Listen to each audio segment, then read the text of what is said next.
Buenas noches, soy el doctor Giancarlo Duarte, docente de la Facultad de Ciencias Médicas de la Universidad de Guayaquil, y en este semestre nos toca ver práctica de semiología del sistema nervioso, de tal manera que le estoy grabando una información que le sea útil para poder elaborar una historia clínica desde el punto de vista semiológico, de acuerdo a un aparato que es el sistema nervioso.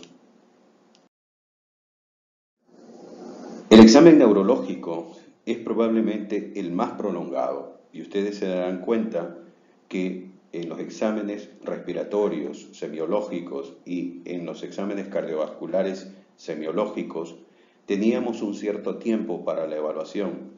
Sin embargo, como veremos en esta exposición, el examen neurológico es probablemente el más prolongado, ¿ya? En la práctica son similares a los demás, ¿ya? Por el examen físico que en general debemos de hacerle a todo paciente que tenga un problema neurológico.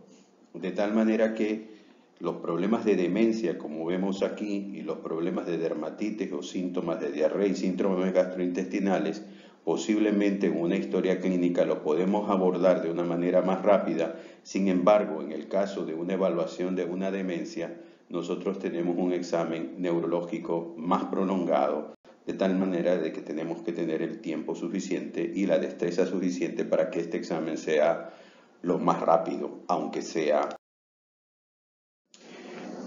Vamos a ver las manifestaciones clínicas. Debemos considerar que las manifestaciones clínicas se las puede dividir en introspectivas. ¿Qué son las manifestaciones clínicas introspectivas? Como ustedes ven en la diapositiva, son aquellos signos y síntomas subjetivos que solo el paciente va a poder explicar y describir al médico. Y aquí le pongo como ejemplo una caricatura donde el paciente le dice al doctor: una semana atrás que no como, no duermo y no tomo agua. ¿Qué cree que tengo? Pues hambre, sueño y sed. De tal manera de que todo lo que nos diga el paciente la podemos considerar como una manifestación clínica introspectiva. Por otro lado, es extrospectiva, son aquellos signos que el médico va a poder percibir, examinar al paciente, y es indispensable tener una metodología apropiada desde el punto de vista del examen físico semiológico a nivel del aparato nervioso, un examen físico práctico que es el que nosotros vamos a tratar de ver en estos módulos que yo les voy a dar. Fíjense que aquí tenemos al paciente y a sus familiares. Aquí tenemos un expediente clínico y ciertos datos de otras especialidades, y aquí está el informe de cada uno de nuestros pacientes que van a áreas hospitalarias o a pacientes que tienen una evaluación a través de una consulta externa. Cuando nosotros hablamos de enfermedades del cerebro con compromiso de la capacidad de este paciente, se requiere de otra fuente de información, que son los familiares, los expedientes previos o las interconsultas a otras especialidades. De manera a la anamnesis, en lo que se refiere a los síntomas y signos neurológicos. Fíjense cómo en la anamnesis el dolor y sus irradiaciones juegan un papel importante en la parte neurológica.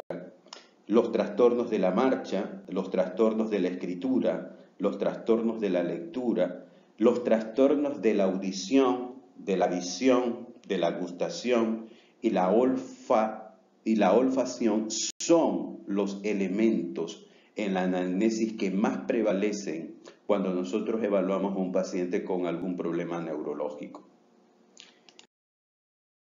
De síntomas y signos neurológicos, tenemos que documentar algunos de estos síntomas y signos neurológicos, lo tenemos que tener muy claro en nuestra mente cuando vamos a evaluar y pasar este ciclo.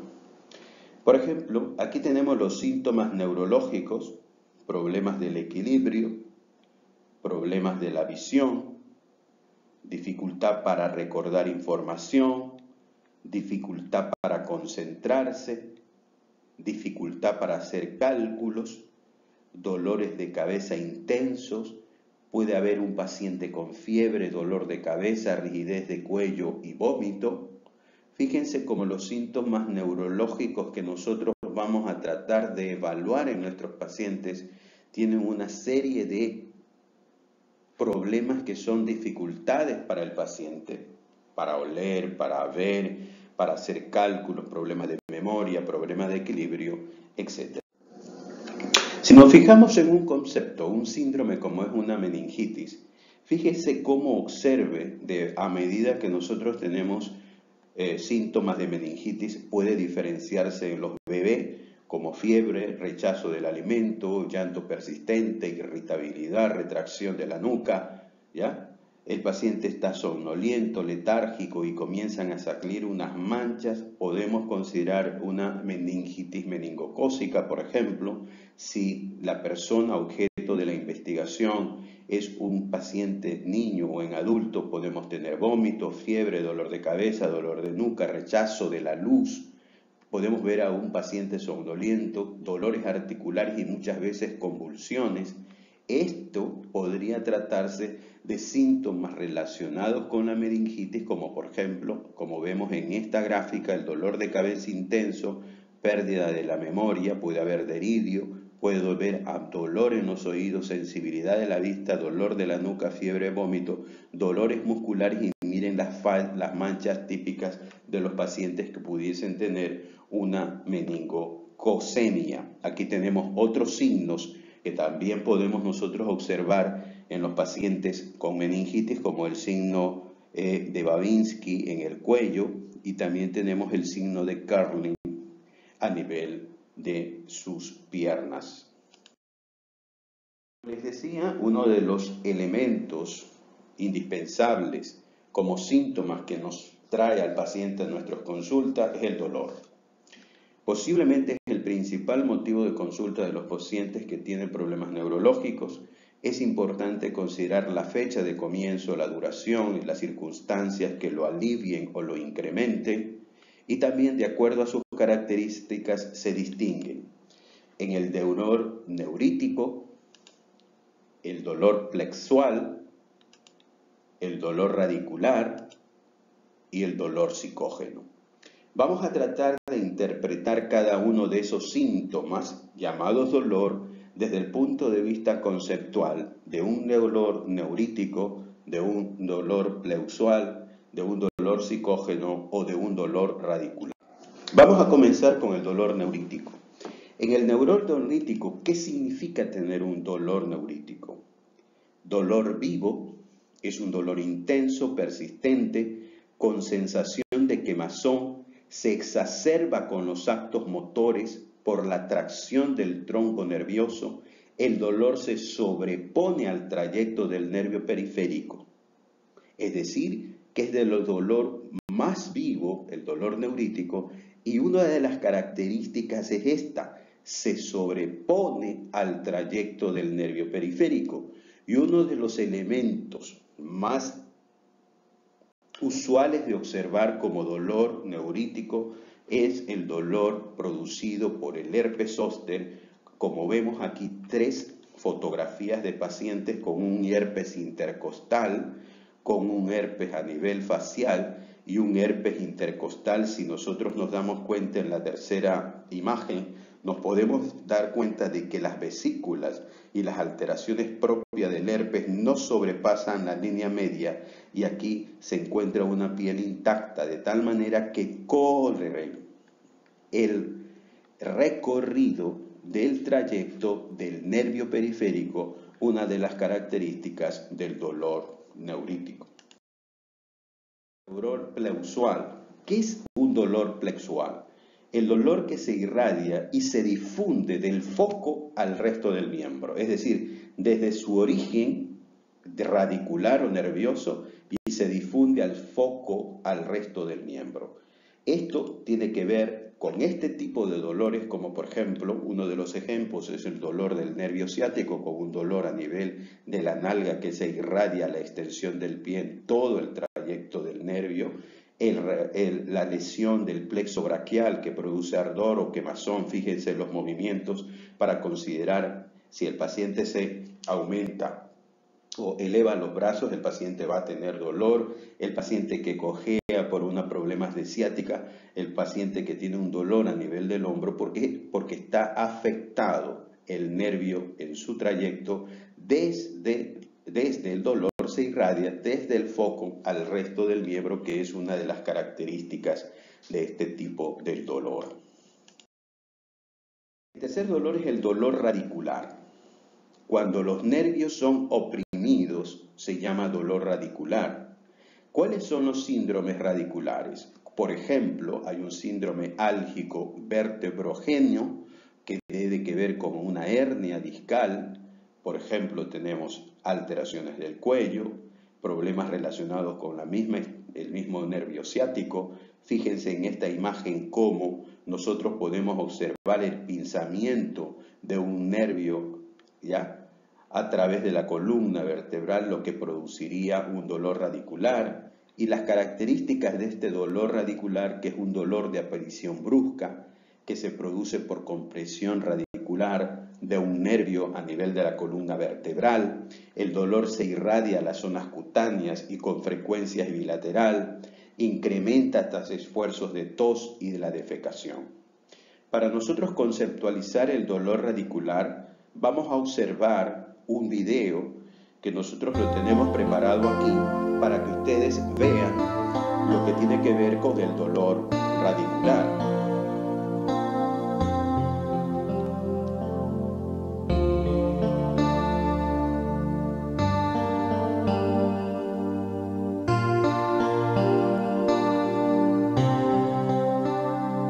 Hola, mi nombre es Fernando Jiménez, soy quirofísico, colaborador del Instituto Boder Chiapas, y me da un placer y un gusto que estén siguiéndonos por este canal de YouTube, donde siempre les vamos a dar información muy importante sobre su salud.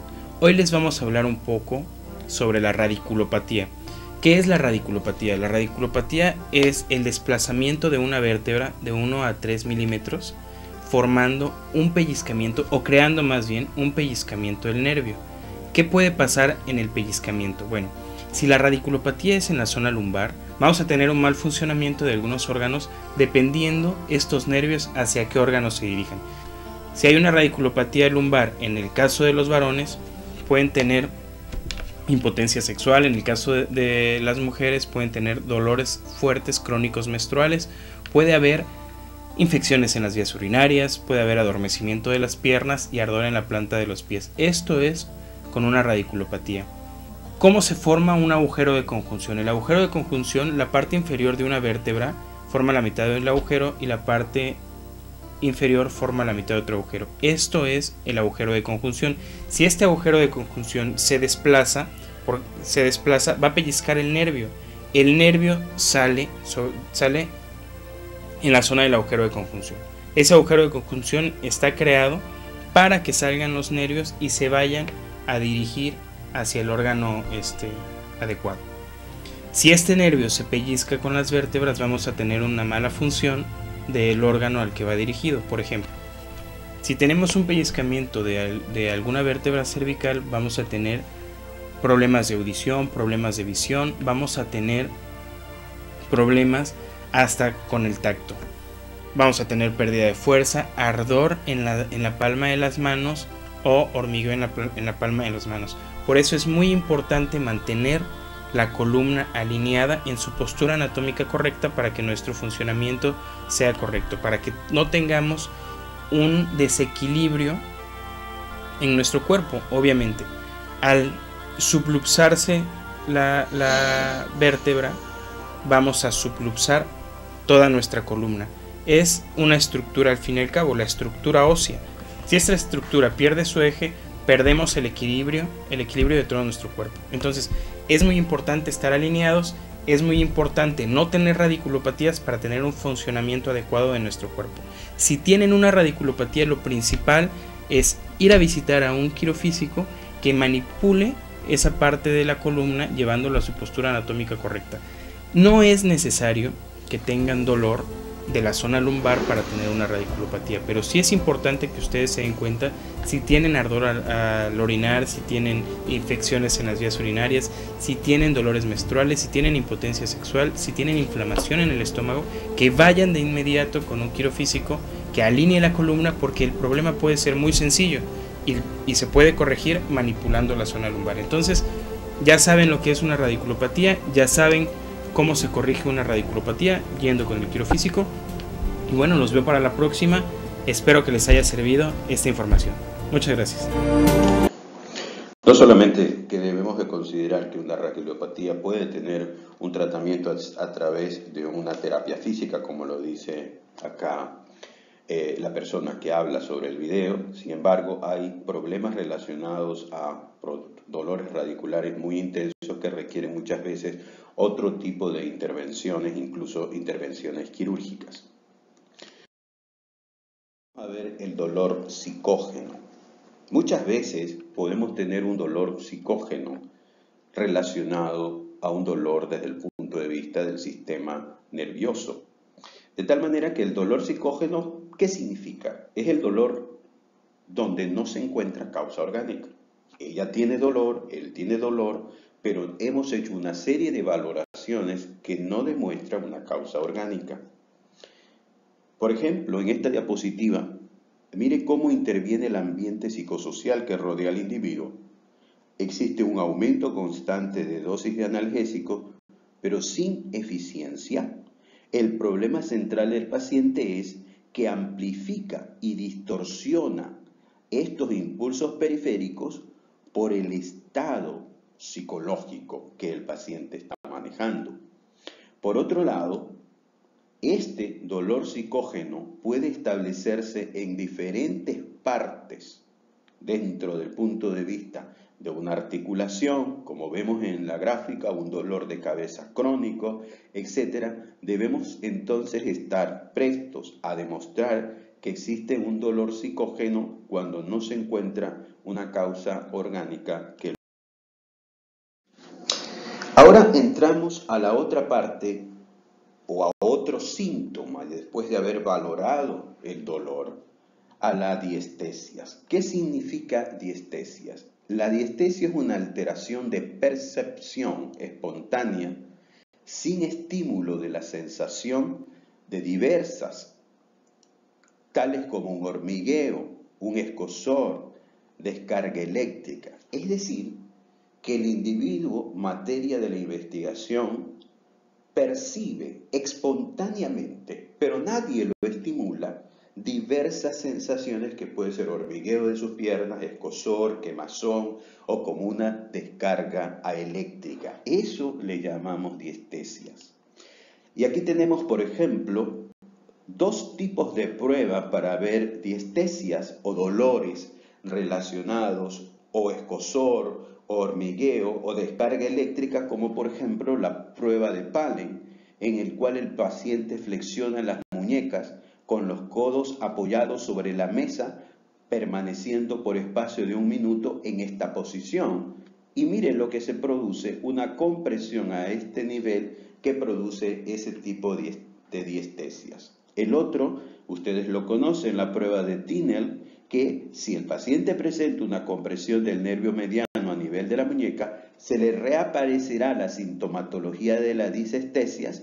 Asimismo, es positivo el test de Tinel, que es la percusión a este nivel, produce la disestesia que el paciente no está diciendo, el escozor o la descarga eléctrica al producir este tipo de maniobra. Por otro lado, vemos una serie de situaciones como en el caso del síndrome del túnel carpiano, que no es más que la compresión de estos nervios a nivel de la muñeca que produce una serie de alteraciones a nivel de la mano, como hormigueos, escozor, descargas eléctricas o el mismo dolor. ¿Ya? Nosotros vemos que la liberación de este ligamento transverso del carpo puede ser la causa que alivie esta compresión del nervio mediano, de tal manera que en algunas ocasiones la utilización de la cirugía para disminuir este tipo de alteración a nivel de la muñeca es efectiva y se eliminarían las disestesias. ¿Qué hablamos como parestesias? Las parestesias son alteraciones de la sensación que se manifiesta como adormecimiento y calambres. Adormecimientos y calambres son alteraciones de la sensación que se manifiesta por adormecimientos y calambres. Es un trastorno de sensibilidad, suele ser el único o el principal motivo de consulta.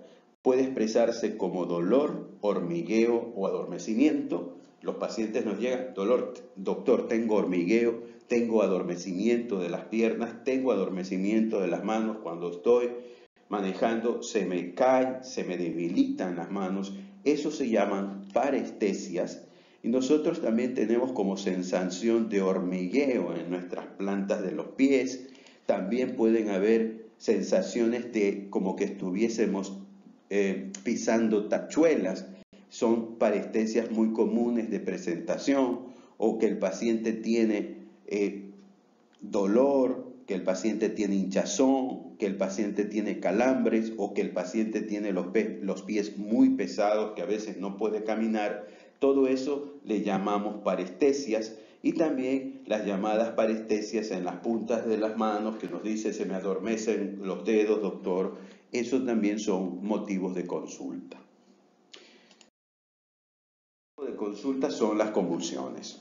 Y aquí vamos a ver un video, primeramente, para demostrar qué es una convulsión. Miren el video.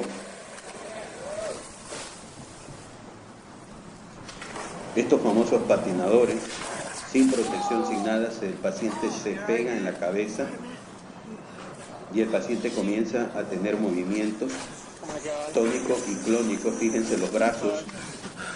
Miren en la cara la expresión del rostro del paciente. A esto le llamamos un cuadro de convulsiones. Fíjense su mano tensa, tónica y clonos, movimientos que son los clonos. Fíjense que el estrés que le produce la caída produce una convulsión importante en el tiempo. Este paciente ya comienza a recuperarse después de esto. ¿No? Esto amerita una investigación de qué es lo que pasó, que solamente fue una contusión o pudo haber algo más relacionado a su problema.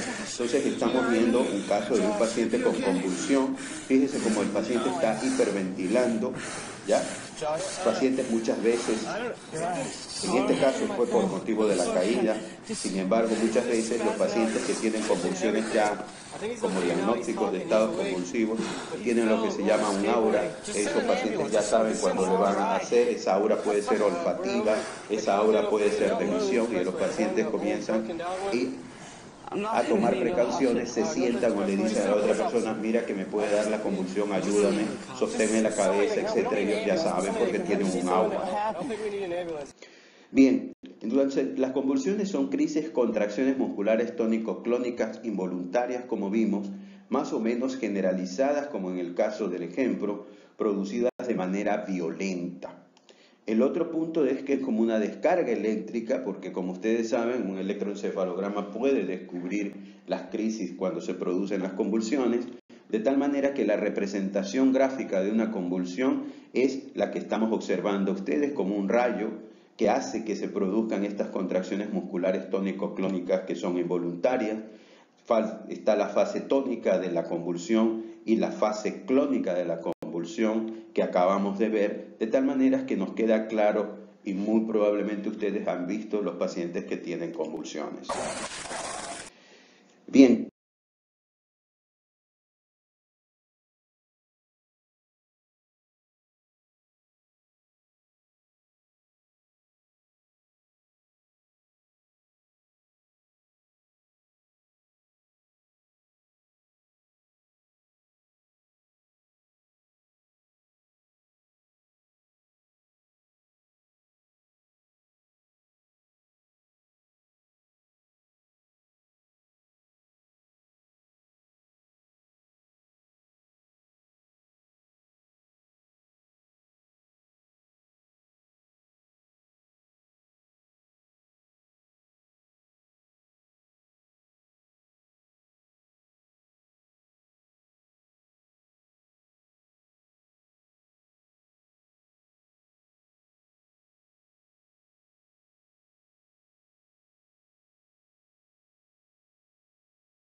El otro aspecto que vamos a ver son las parálisis. ¿Qué es una parálisis? Es la abolición o pérdida del movimiento voluntario. Pérdida del movimiento voluntario. Las parálisis es una pérdida total o parcial de la capacidad del movimiento de una o más partes del cuerpo que se debe generalmente a una lesión nerviosa en el cerebro o en la médula espinal. Esas son las características que debemos enfocarnos nosotros, que la parálisis es la abolición o pérdida de movimiento voluntario y que es esta incapacidad que se genera por posiblemente una lesión nerviosa tanto en el cerebro o en la médula espinal. Aquí tenemos, por ejemplo, unas facies que ustedes están viendo, esta fotografía de una mujer. ¿Cuáles son las características que nosotros vemos? Si nos vemos al gráfico, vemos que una alisadura de la frente, una caída de la ceja y una caída de la comisura del labio. Mire cómo se retrae esto. Esto es un típico caso de una parálisis, en este caso facial. Y fíjense, en el otro paciente también es una parálisis facial, ha perdido o pérdida de las arrugas de la frente, este ojo está la caída de la ceja y fíjense cómo la comisura labial está hacia un lado, ¿no?, de la boca, está diferente. Pues bien, ahora, ¿cómo yo clasifico a la parálisis facial? Fíjense aquí en esta gráfica, nos podemos dar cuenta que yo tengo dos tipos de parálisis facial. La parálisis facial de una lesión del nervio facial, que es la típica parálisis de Bell, que es la que tenían los pacientes previamente observados, ¿ya? Es la parálisis de Bell, en la cual existe, como vemos en esta diapositiva, una lesión del nervio facial a esta altura, lo cual produce esta parálisis en toda la hemicara, tanto a nivel frontal, la caída del párpado y la comisura, lo que diferencia la lesión supratentorial donde existe, mire, la lesión o parálisis está a este nivel, de tal manera que la única manifestación de que tiene un paciente con una parálisis facial central es la alteración de la comisura de la boca. Entonces, aquí tenemos una parálisis facial central, mire la localización de una lesión supranuclear, y aquí tenemos la lesión a nivel de la boca, y tenemos por otro lado una lesión periférica o una parálisis facial periférica, y obsérvese cómo la parálisis se encuentra en un territorio más extenso. De tal manera que clasificamos de esta forma la parálisis central. Desde el punto de vista clínico, la parálisis facial es una de las características muy frecuentes de ver en los pacientes que tienen problemas relacionados a el sistema nervioso central. Fíjense en la clínica, en la parálisis central solo en la parte inferior de la cara, en la parálisis periférica, parálisis total facial de la hemicara homolateral o el signo de Bell, boca desviada hacia el lado sano, frente lisa y problemas para saborear alimentos, es la ausencia de arrugas. Por ejemplo, aquí tenemos un paciente con una parálisis facial, desviación de la comisura labial, cara asimétrica, y aquí está la diferencia. Aquí tenemos un paciente con una parálisis facial central donde está solamente comprometida su boca, mientras que en el otro caso tenemos una parálisis facial periférica de una paciente que tiene el signo de Bell, boca desabierta, frente lisa, que este paciente no la tiene. Entramos a las paresias. ¿Qué significa paresia? Es la disminución de la fuerza con conservación de la motilidad. Fíjense en el ejemplo A, esta paciente hace la maniobra de paresia levantándose, le dice levante sus manos, y fíjense que las dos manos al mismo nivel y al mismo movimiento levanta las dos, mientras que en el ejemplo B una de las manos se queda, y a eso le llamamos paresia. Aquí tenemos, abra los ojos, Señor, y este paciente abre muy bien este ojo, pero este ojo permanece cerrado, es decir, tiene una paresia de este párpado. Las paresias podemos nosotros ver en este gráfico muy ilustrativo. Cuando hablamos de monoparesia, afecta solo un miembro, generalmente el brazo. Cuando hablamos de diplejía, afecta ambas piernas. Cuando hablamos de hemiplegia, a un lado del cuerpo está afectado. Y cuando hablamos de tetraparesia, afecta los 4 miembros. Estos son las paresias. La parálisis cerebral, lo que tiene que ver con parálisis cerebral, vamos a tener en esta diapositiva que es un trastorno neuromotor no progresivo provocado por una lesión o una anomalía en el desarrollo del cerebro. En cuanto a la parálisis cerebral, produce espasticidad, aumento del tono muscular, hipertonía. Los movimientos son muy exagerados, con poca coordinación. La gran mayoría de las personas con parálisis cerebral se encuentran dentro de este grupo. También conocemos que hay problemas de atetosis, y la atetosis se presenta en movimientos involuntarios, incontrolados o cambiantes, desde movimientos hipertónicos o hipotónicos. El estrés puede hacer que estos movimientos se agudicen. El otro aspecto que nosotros podemos ver es la ataxia. La marcha se encuentra afectada, se camina de forma inestable, existen alteraciones de la coordinación motora fina y gruesa. Los pacientes que tienen una alteración mixta, atetósica y atáxica, en este tipo es el más frecuente, incluye la combinación de espasticidad y de movimientos atetósicos, por ejemplo, la mixta. Y por otro lado tenemos la hipotonía, que es la disminución del tono muscular.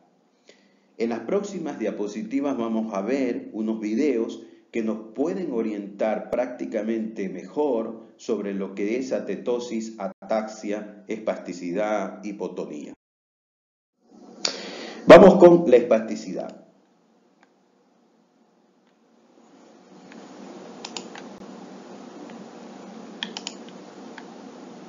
Mi nombre es Javier Benavides Inestrosa, soy médico fisiatra. En este momento coordino la clínica de espasticidad para el Hospital Universitario del Valle y para el Seguro Social en Cali.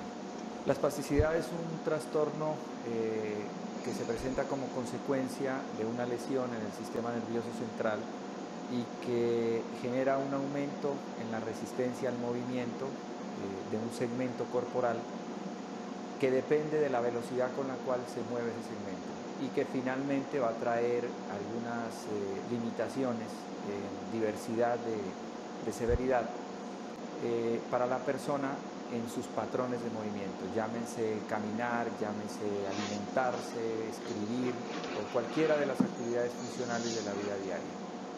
Mi nombre es Marta Nelly Toro Pineda, soy de Cali, Colombia y tengo espasticidad. Ella llega con una sintomatología muy complicada que se traducía en una severa limitación para la marcha.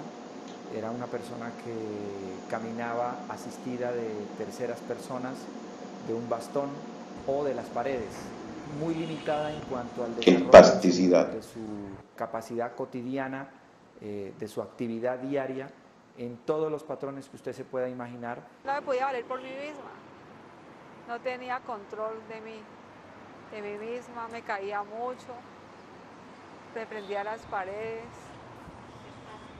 siempre tenía ahí la mano amiga, la mano de la mamá, de algún miembro de la familia que lo ayudara para salir igual. Sí, muy frustrada y porque no podía hacer lo mismo, no podía salir a correr, lo que a mí me gustaba, ya no era lo mismo. Yo me sentía, mis miembros muy rígidos y adormecidos, me caía mucho, me golpeaba, no podía caminar bien, me cruzaban así, ya estaba cruzando ya las piernas, ya me caía mucho muy pesadas. No. Y afectó mucho también mi columna, porque yo me caía y siempre me golpeaba cuando me caía, porque no todo el tiempo está la mamá o el hermano que esté para ayudarte.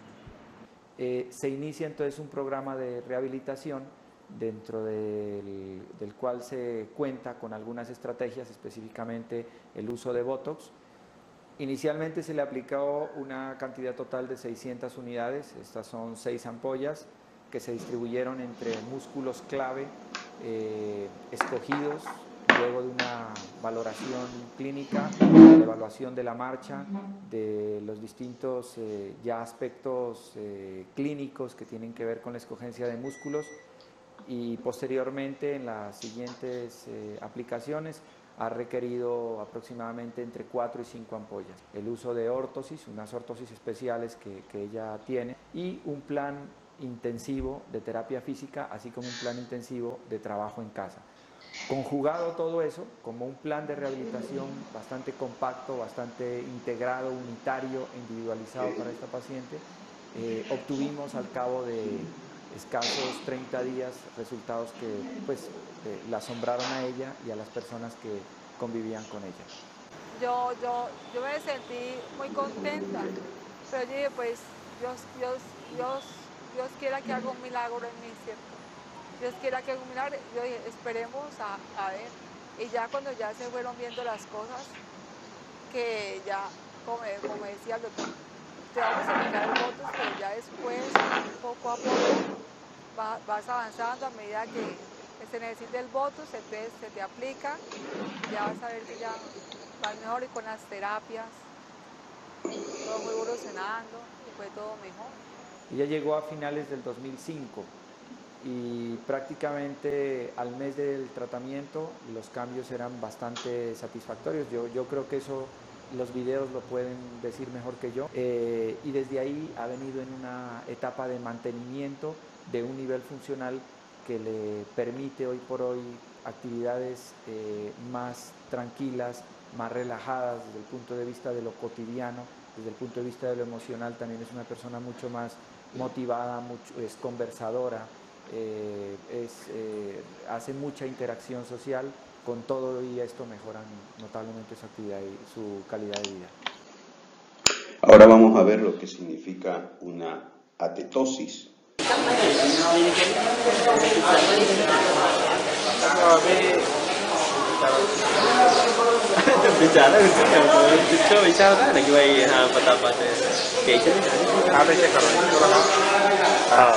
और दूर ले जाओ, हाथ दूर लाओ, मेरे तरफ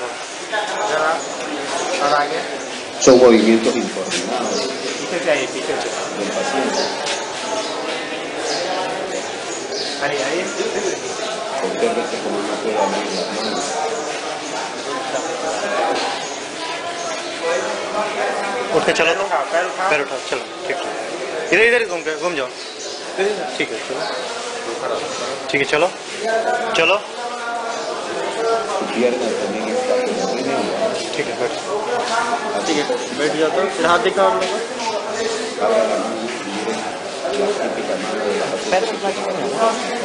को, पैर उठाइए, उधर वाला, हाँ, ऊपर उठाइए, पैरों में इस साइड पूरे में है, हमारा ही करा तो हमारा ही तो करा। Por otro lado, vamos a ver lo que significa la ataxia y por último, la hipotonía.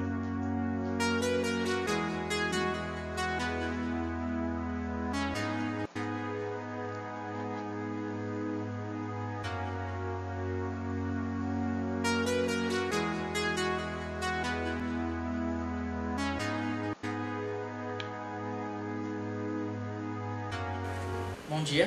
Bom dia. Estamos começando mais um Physio News e vamos falar hoje de uma condição clínica bastante importante, denominada disfunção cerebelar. Essa disfunção é ocasionada por uma lesão em uma estrutura localizada no encéfalo, denominada de cerebelo. O cerebelo ele é responsável por promover o equilíbrio e permitir que os movimentos aconteçam de forma ordenada e planejada, possibilitando a realização de movimentos finos, como pegar objetos, pentear os cabelos e escrever. Como son la ataxia, la hipotonía, un examen físico neurológico también lo vamos a hacer, y cada uno de los grupos que nosotros hemos elegido, en este caso, en el grupo serían alrededor de 3 grupos dentro de cada paralelo. En este caso, en el grupo C. Bom dia, Diego. Estamos aqui ao vivo com a fisioterapeuta Ana Luísa Mussi e ela vai nos falar um pouco sobre disfunção cerebelar. Bom dia. Realizar un video de esas características y poder ustedes obtener la nota correspondiente por actividad práctica. Pelo controle postural e pelo tônus muscular, pela regulação também do tônus muscular. Então, uma disfunção cerebelar ela tem diversas origens. Uma delas é o acidente vascular encefálico, que é conhecido como derrame ou AVC, mas também pode ser causado, uma das causas mais frequentes, o traumatismo crânioencefálico ou a ocorrência de uma tumoração. E os sinais clínicos mais frequentes relacionados a uma disfunção do cerebelo são tremor de intenção, a instabilidade postural que causa uma alteração na marcha e na decomposição dos movimentos, a hipotonia, que é uma diminuição no tônus muscular, a astenia, que é uma fraqueza generalizada relacionada ao tônus muscular, a dismetria, que é a incapacidade de mensurar a distância de um objeto, e espasmos, que são movimentos oscilatórios dos órgãos. A disdiadopoxinesia, que é a incapacidade de realizar movimentos alternados de forma rápida. E a disartria, que é uma alteração da voz. A voz fica monótona, fica arrastada. Bom dia, seu Tasso. Tudo bom? Bom dia, bom dia. Como é que foi o feriado? Foi bom. Passeou muito? Um pouquinho. Que bom. Hoje a gente vai começar a trabalhar com o pezinho, certo? Tá bom. Pronto. Subir. Desce. Sobe. Tá muito pesado? Não, tá bom. Pronto. Disso pode ocorrer também o fenômeno do rechaço, ou seja, a ausência do reflexo de refreamento. E o sintoma mais evidente é a instabilidade postural, como eu já falei, que também pode ser denominado como ataxia, que é o desequilíbrio dinâmico. A forma de diagnosticar é pela história do paciente, a história clínica, ou seja, o diagnóstico clínico, buscando todas essas alterações que eu já falei, e também o diagnóstico por imagem que comprove uma lesão no cerebelo. De várias formas a gente pode estar tratando esse paciente, através do uso de alguns equipamentos ou não, mas a base é modificando o piso para que ele volte a ter um equilíbrio melhor e trabalhando também a coordenação motora, principalmente. Alterando essa base, como é que a gente pode fazer? Trabalhar com sinalizações no solo, fazendo com que o paciente ande sobre uma linha demarcada no chão. Miren, esta maniobra de estar caminando con los pies en forma recta no lo pueden hacer los pacientes que tienen ataxia.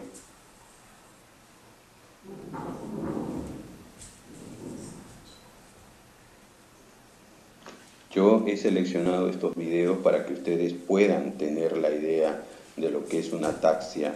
Objetos no chão, fazendo com que esse paciente contorne esses objetos ou transponha esses objetos. Cuando se ponen obstáculos al paciente, ¿ya? Fíjense cómo esta paciente con una ataxia no lo puede realizar. Estas son maniobras que nosotros podemos hacer a estos pacientes para comprobar el grado de ataxia en forma basal y después de la rehabilitación o el tratamiento ver si esto mejora.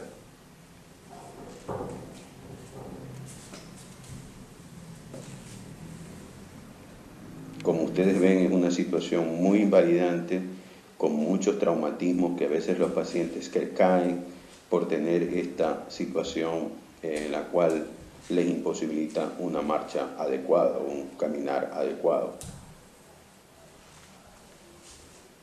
E proporcionar terrenos irregulares, como andar no colchonete, andar na areia, na grama, para que esse paciente possa recuperar um pouco melhor do equilíbrio.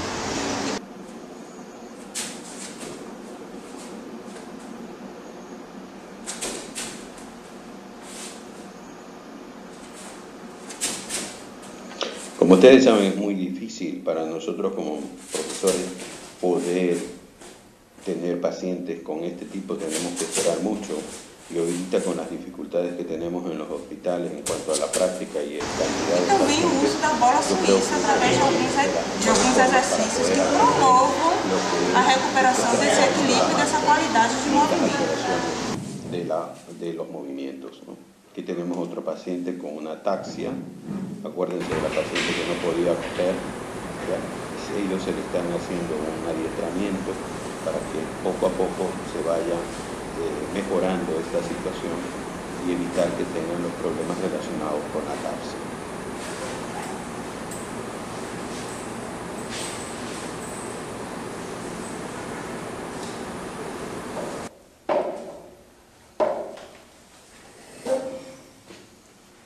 Vale a pena ressaltar que o tratamento para indivíduos que têm disfunção cerebelar é diferente do tratamento para pacientes que têm disfunção vestibular. Porque nos pacientes que têm disfunção vestibular, eles têm uma lesão do sistema nervoso periférico.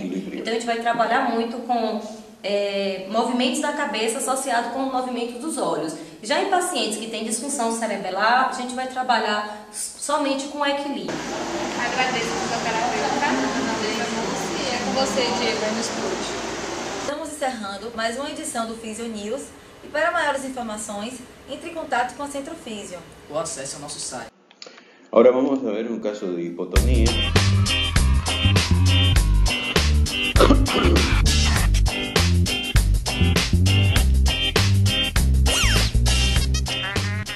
Tomamos la otra articulación, fijamos, vamos a fijar y entonces sí vamos a unir.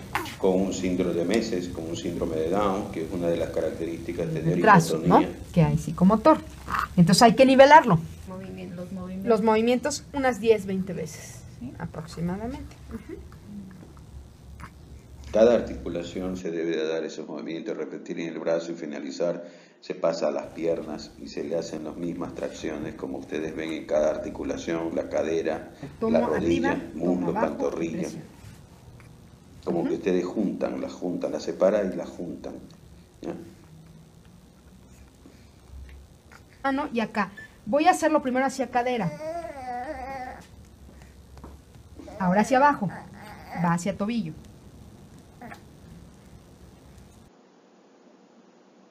Ojo, yo no me cargo todo el peso, nada más lo de mi mano. Aquí es, fijo, hacia abajo. Golpe hacia adentro y hacia abajo. Golpe hacia adentro y hacia abajo. Echo su peso hacia acá, regreso. Acá y regreso. Acá y regreso. Acá. Ahí estamos. Eso es. Ahí estás. Coditos. Eso, ahí está. ¿Ok? Ahí estoy y cargo de peso hacia adelante. Esto que hice se siente más duritos. Vengan y muévanlos.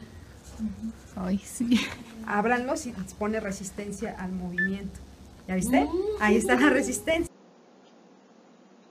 Pongo mi mano en la barbilla, porque también el tono es bajo en cuello. ¿Qué dijimos en cuello? ¿Cómo es? Cuello cortito. Está cortito su cuello, es corto ese cuello. Nada más lo que son mis yemas de los dedos.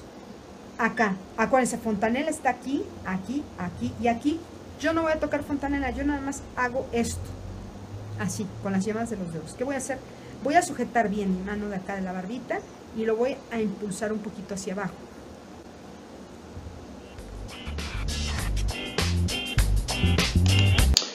Bien, hasta aquí llegamos con esta primera clase. Espero que les haya gustado. Véanla. A propósito, a través de esta información también tenemos los exámenes, ¿ya?